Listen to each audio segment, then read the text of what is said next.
நாளைக்கான வீடியோவில் என்ன நடக்குன்னு சொல்லிட்டு பார்க்கலாம். வீடியோக்குள்ளே போகிறதுக்கு முன்னாடி நம்ம சேனலை லைக் அண்ட் சப்ஸ்கிரைப் பண்ணிவிட்டு சப்போர்ட் பண்ணுங்கள். வீடியோ வந்துட்டு செம்ம இன்ட்ரெஸ்டிங்காக போய்கிட்டு இருக்கு. ஃபஸ்ட்டு சீனில் வந்துட்டு பத்மா சண்டை போட்டுட்டு இருக்க மாதிரி தான் காமிச்சிட்டு இருக்காங்க. உனக்கு எவ்வளோ தைரியம் இருந்தால் என்கிட்டே வந்துட்டு ஆர்டர் போட்டு உட்காந்துக்கிட்டு இருப்பேன். என்ன அமெரிக்காவில் இருந்து தான் வந்தேன், என்னமோ தேவலோகத்திலேருந்தே இறங்கி வந்த மாதிரி ரொம்ப தான் வந்துட்டு சீன் கிரியேட் பண்ணிகிட்டு இருக்க.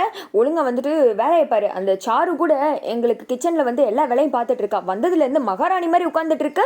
சாப்பிட்றது, தூங்குறது, வெளியில் போய் ஊர் சுற்றுறது, இதை தவிர வேறு ஏதாவது ஒரு வேலை பண்ணுறியா? பெரியவங்க கிட்ட மரியாதை கொடுத்து கூட பேசுறது கிடையாது. வாய் தொடுக்கா என்னத்தனாலும் நீ பேசிட்டு போயிடுற அப்படின்ற மாதிரி சொல்ல, நான் இப்போ என்னத்தை தப்பாக சொல்லிட்டேன், ஒரு தோசை கேட்டது தப்பா அப்படின்ற மாதிரி சொல்ல, அதை எப்படி நீ எனக்கே ஆர்டர் போடுற மாதிரி பேசுவ? மகாராணி மாதிரி உட்காந்துக்கிட்டு என்ன ஆர்டர் போட்டுக்கிட்டு இருக்க அப்படின்ற மாதிரி சொல்ல, அதை வந்துட்டு ஜானகி சொல்கிறாங்க, விடு பத்மா, ஏதோ வந்துட்டு உரிமையில் தான் கேட்டிருப்பா அப்படின்ற மாதிரி சொல்ல, அதுக்காக ஆர்டர் போட்டுருவாளா?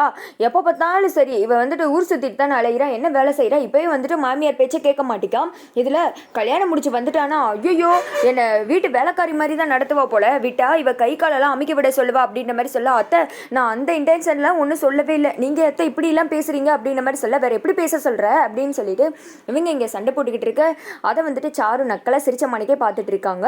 அப்போ கதிர் வேற சும்மா இருக்காம சாருக்கிட்ட, என்ன மனசில் நினச்சதெல்லாம் நடக்கிற மாதிரியே தெரியுது, ரொம்ப சந்தோஷமா இருக்கீங்க போல அப்படின்ற மாதிரி சொல்ல, அதெல்லாம் ஒன்றும் இல்லை அப்படின்ற மாதிரி சொல்ல, இல்லை பார்த்தா அப்படி எதுவும் தெரியலையே அப்படின்ற மாதிரி வந்துட்டு இவர் வேற நக்கல் பண்ணிக்கிட்டு இருக்க. இங்கிட்டு வந்துட்டு சாருவோட சித்தி இருக்காங்க இல்லையா, அவங்க சும்மா இருக்காம, ஏய் இங்கே பாரு, ஒழுங்காக வந்துட்டு மன்னிப்பு கேளு, சாரு கூட எங்களுக்கு எல்லா விதத்துலேயும் ஹெல்ப் பண்ணிக்கிட்டு இருக்கா, ஆனால் நீ தான் ஒன்றுமே பண்ண மாட்டேற, அதுவும் என் அக்காவை நீ இப்படி வேலைக்காரி மாதிரிலாம் ட்ரீட் பண்ணிட்டு இருக்க, ஒழுங்காக வந்துட்டு சாரி கேளு அப்படின்ற மாதிரி சொல்ல, ஆமாம் சாரி கேட்டதா, இல்லாட்டினா நான் இந்த சண்டையை இப்போதைக்கு முடிக்க மாட்டேன், அப்புறமேட்டு இந்த கல்யாணம் நடக்கணுமா நடக்க வேண்டியதான்னு யோசிக்க வேண்டியிருக்கும் அப்படின்ற மாதிரி சொல்ல, ரகுராம் வேற விறுவிறுன்னு கோவமா அங்கேருந்து கிளம்பிற. இந்த திக்க வந்துட்டு சாரி தானே கேட்டுரு மாயா அப்படின்ற மாதிரி சொல்ல, இல்லை முடியாது, நான் எந்த தப்புமே பண்ணல, நான் எதுக்கு சாரி கேட்கணும் அப்படின்ற மாதிரி சொல்ல, இந்த திக்க வந்துட்டு சீனோட அப்பா சொல்கிறாங்க, பத்மா அவள் ஒரு தோசை தானே கேட்டா, அதுக்கு எதுக்கு இந்த துள்ளிக்கிட்டு இருக்க அப்படின்ற மாதிரி சொல்ல, நீங்கள் சும்மா இருங்க, நீங்கள் கொடுக்குற இடத்துனால தான் அவள் இந்த ஆட்டம் போட்டுக்கிட்டு இருக்கா அப்படின்ற மாதிரி சொல்லதுமே, நான் சாரி கேட்க முடியாது, நான் தப்பு பண்ணலன்னு சொல்லிட்டு விறுவிறுன்னு மாயா அங்கேருந்து கிளம்பிடுறாங்க. பார்த்தீங்களா நீ இவ்வளோ தான் நீங்கள் எனக்கு மருமகளாக கொண்டு வந்திருக்கீங்க அப்படின்னு சொல்லிட்டு சாரி கேட்காம நானும் இதை முடிக்க போகிறதில்ல அப்படின்னு சொல்லிட்டு பத்மாவும் கிளம்பிடுறேன். அடுத்த சைடு வந்துட்டு மாயா ரூமில் போய் உட்காந்து அழுதுட்டு இருக்காங்க. பின்னாடியே வந்துட்டு ஜானகி அவங்க வர்றாங்க. என்ன மாயா அழுகுறியா அப்படின்னு கேட்க, அப்படியெல்லாம் இல்லை பெரியமா அப்படின்ற மாதிரி சொல்ல, கண்ணெல்லாம் கலங்கிருக்கு, இல்லை என்ன அவங்களுக்கு வந்துட்டு பிடிக்கவே இல்லை பெரியப்பா, அவர்கிட்ட கேட்காமலே அவங்களோட மருமகளாக என்னை தேர்ந்தெடுத்துட்டாங்கல்ல, அதனால தான் என் மேலே கோவமாகவே இருக்காங்க, என்னை பார்த்தாலே வந்துட்டு சின்ன சின்ன விஷயத்துக்கு கூட சண்டை போடுறாங்க அப்படின்ற மாதிரி சொல்ல, மாயா இதெல்லாம் பழக்கம்தான், மாமியார் மருமகளுக்கு இப்படியெல்லாம் சண்டை வரும், அதெல்லாம் சகஜம்தான், இதெல்லாம் வந்துட்டு நீ பெருசாக எடுத்துட்டு அழக்கூடாது, அவள் ஏதோ வந்துட்டு கோவத்தில் அப்படியெல்லாம் பேசிட்டா, அதை நீ மனசில் வச்சுக்காத, நான் இந்த வீட்டுக்கு மருமகளாக வந்தப்பையும் நான் இந்த மாதிரி கஷ்டம் எல்லாம் பட்டிருக்கேன், இது கூட பரவாயில்ல, பத்மா வந்துட்டு ஓரளவுக்கு சமாளிச்சிடலான்னு வை, உங்கள் பாட்டி இருக்காங்களே அதுக்கும் மேலே என்னை அப்படி திட்டிகிட்டே இருப்பாங்க, இப்போ தான் என்னை கொஞ்சம் புரிஞ்சுக்கிட்டே என் கூட சகஜமாக பேச ஆரம்பிச்சிருக்காங்க, இல்லாட்டினா நானும் இப்படி தான் திட்டு வாங்கிட்டே இருப்பேன் அப்படின்ற மாதிரி சொல்ல, அப்படியே பெரியமா அப்படின்ற மாதிரி கேட்க, ஆமாம்மாயா எல்லாமே சீக்கிரம் சரியாயிரும் புரியுதா அப்படின்ற மாதிரி சொல்ல, சரியானா சரி தான், இதில் கல்யாணத்துக்கு முன்னாடியே இப்படியெல்லாம் சண்டை போடுறாங்க, கல்யாணம் ஆனால் என்ன பண்ண போகிறாங்களோ அப்படின்னு சொல்லிட்டு மாயா வந்துட்டு ஃபீல் பண்ணிட்டு இருக்காங்க. சரி ஒரு சாரி தானே கேட்டுரு, அவளும் சாரி கேட்காம விட மாட்டேன்னு சொல்கிறா அப்படின்ற மாதிரி சொல்ல, இல்லை பெரியம்மா என்னோட தன்மானத்தெல்லாம் என்னால் விட்டு கொடுக்க முடியாது, நான் எந்த தப்புமே பண்ணலையே, நான் எதுக்கு சாரி கேட்கணும், இதை பற்றி என்கிட்ட பேசாதீங்க அப்படின்னு சொல்லிடுற. ஜானகி அங்கேருந்து கிளம்பிடுறாங்க. அடுத்து ரகுராம் அவங்க தனியாக இருக்கா, அந்த இடத்துக்கு ஜானகி அவங்க போகிறாங்க.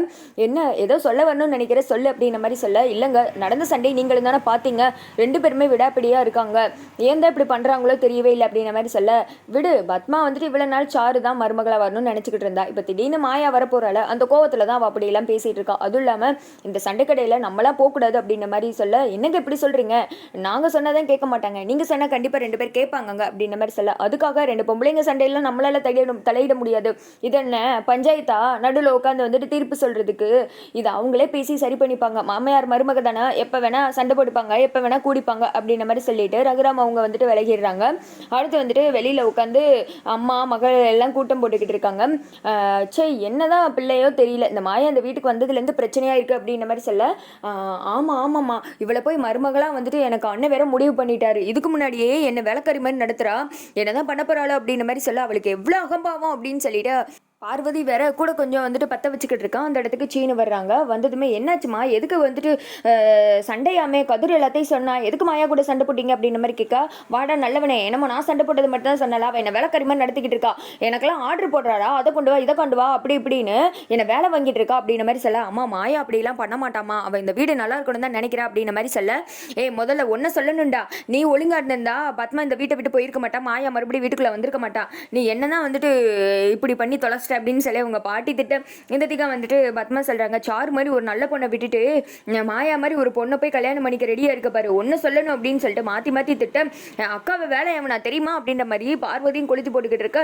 சரி விடுங்க, ஒரு சாரி தானே, நான் போய் மாயாவை கேட்க சொல்றேன் அப்படின்னு சொல்லிட்டு சீனு விறுவிறுன்னு போறாங்க. அந்த திக்க வந்துட்டு மாமா நான் எந்த தப்புமே பண்ணல மாமா அப்படின்னு சொல்லிட்டு சீனோட அப்பாவும் மாயாவும் பேசிட்டு இருக்க. நீ எதுவும் பண்ணலாமா அப்படின்ற மாதிரி சொல்லிட்டு இருக்கும்போது சீன் அந்த இடத்துக்கு வந்துறாங்க. நீங்க வேற சும்மா இருங்கப்பா, சும்மா இருக்கிறோம், நீங்க தான் ஏத்தி வர்றீங்க, வா ஒரு சாரி தானே வந்து கேட்டுருவா அப்படின்ற மாதிரி சொல்ல. நான் எந்த தப்புமே பண்ணலையே, இங்கே என்ன நினைச்சுன்னு கூட உனக்கு தெரியாது, இங்கே பாரு ஹஸ்பண்ட் ஆகிறதுக்கு முன்னாடியே இப்படிலாம் வந்துட்டு ஆர்டர் போடாத, நீ போட்டாலும் நான் அப்பெல்லாம் பண்ண மாட்டேன் அப்படின்ற மாதிரி சொல்ல. இங்கே பாரு அம்மாவை பற்றி உனக்கு தெரியாது, அவங்க பிடிவாதம் பிடிச்சா அதுலேயே நின்றுட்டு இருப்பாங்க, வா ஒத்த சாரி தானே கேட்டுரு, அவங்க வந்துட்டு என்ன தப்பு வேணா பண்ணியிருக்கட்டும், பெரியவங்க தானே பரவாயில்ல சாரி கேட்டுரு அப்படின்ற மாதிரி சொல்ல. டேய் நீ வேற ஏன்டா அந்த பக்கம் சேர்ந்துட்டியா அப்படின்ற மாதிரி சொல்ல. அப்பா நீங்கள் சும்மா இருங்கப்பா அப்படின்ற மாதிரி சொல்லிட்டு மாயாவை கூப்பிட. மாயா அதெல்லாம் சாரி எல்லாம் கேட்க முடியாது அப்படின்ற மாதிரி சொல்லிடுற. சீனு விறுவிறுன்னு கோவம் அங்கேருந்து கிளம்பிடுறாங்க.